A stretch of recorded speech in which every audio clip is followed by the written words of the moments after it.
maniacs out there, welcome to the show that never ends. Glad you could attend. And today we're going to take a look at the big screen zombie picture with Brad Pitt called World War Z. Now, World War Z tells us the story of Jerry Lane, and well, he's an ex-UN investigator who's brought back into the UN investigation game when there's a zombie outbreak that threatens his family and the entire world. He gets his family safe, then he goes globetrotting looking for patient zero and a cure for this infection that's taking over the entire planet. World War Z. Now, I didn't read the book, okay? I'm not a big reader. Words, they burn! You know, for me, I didn't read the book yet, but I had heard very good things about the book. But after I saw the trailer for this, going into it, I didn't have a lot of high hopes. And I will say, they did surprise me in a number of angles. One, I was actually surprised by the zombies, the infected, if you will. I really enjoyed how they set them up, the look and the makeup of them, the story and their behaviors and everything. I did enjoy that part. I thought that was, while we had seen similar things like that before in other zombie films, it surprised me that they put them in here. So there was a plus there. I did enjoy the zombies, even though when I saw the trailer and it was puking out zombies in the street, or looked like it was just like a flood. In the context of the film, it worked better. Plus, he didn't have a whole lot of flood-looking zombies. They did actually look more like a horde on screen. There are a lot of tension-filled scenes, not like hugely on the edge of your seat, but I felt, you're kind of like, oh, what is going to happen? So, they built some tension scenes up there really well. I liked that bit. I liked the performance of Brad Pitt. He carries this film pretty much on his shoulders because it's mostly following just him, while we have our supporting cast coming up and doing their roles.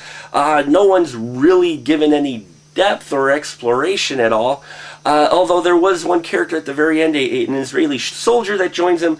I liked her role for what little bit we got on screen as well. This is like a zombie film for people who don't normally like zombie films. I'm going to put it that way. One, PG-13, which means lack of blood. Folks, if there was one thing I was now, get me wrong, I'm not a violent guy, but when you see a zombie film, you expect some blood, some gore. None.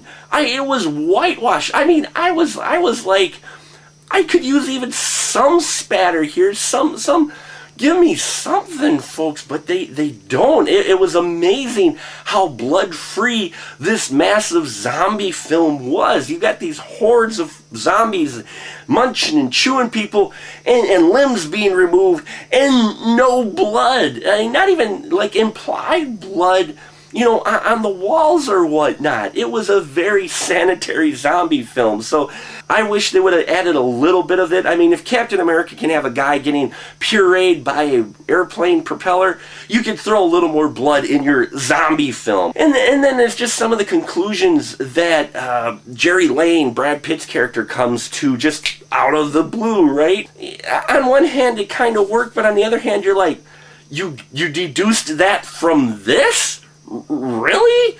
I mean, so this film is like zombie light, okay? If you always wanted to see kind of a zombie film but don't like blood and gore but kind of like that tension, you can check out World War Z.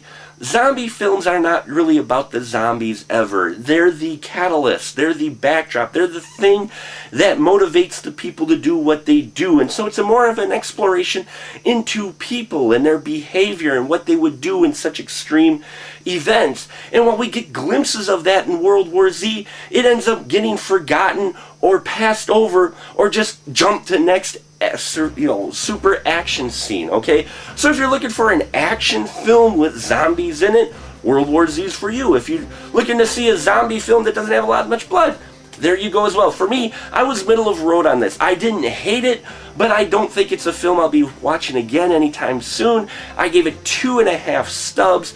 Middle of the road. The production design looks good. Brad Pitt, always decent in his performances, but this is pretty much just zombie light. And that'll about do it for us here at The Final Cut. Till next time, keep the ticket stub.